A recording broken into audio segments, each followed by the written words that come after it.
Alright, so I'm going to be working out problem 11. I actually had a little bit of confusion around problem 11 in the last video where I worked it out.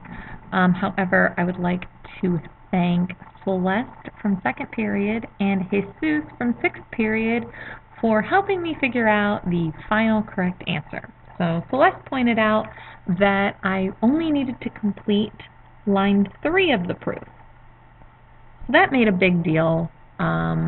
Because I could see that I had been trying to fill all 4 of these into all 4 of these, all 4 of these into all 4 of these.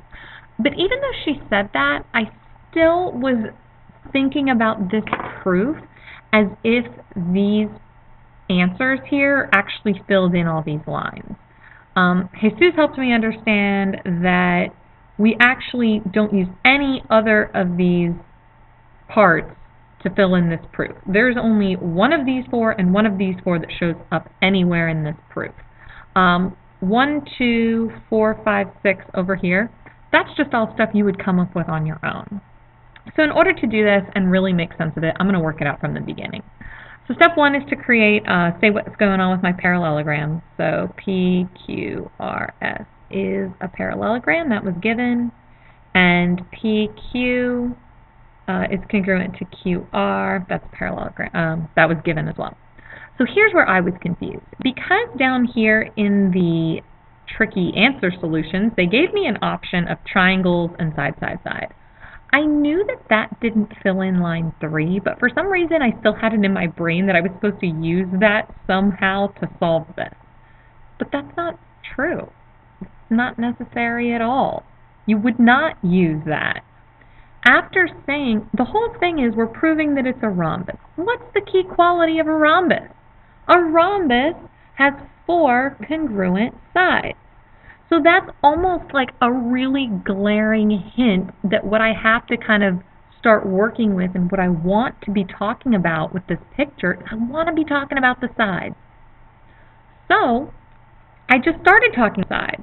So if I have a parallelogram and I know that PQ is congruent to QR, the next thing I should probably talk about is how all opposite sides of a parallelogram are always PQ is congruent to SR and PS congruent to QR. So opposite sides of a parallelogram. So opposite sides of my parallelogram are congruent. So that would be this choice here, and opposite sides of a parallelogram are congruent. Awesome. So now I can kind of keep going. So opposite sides are congruent, so I can say that now this one is congruent to that one, this one's congruent to that one. Well, now that I've said that, I can say that PS is congruent to SR.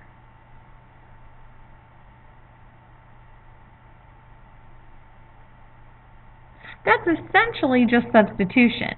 So right here I had PQ, I have QR, and I have SR.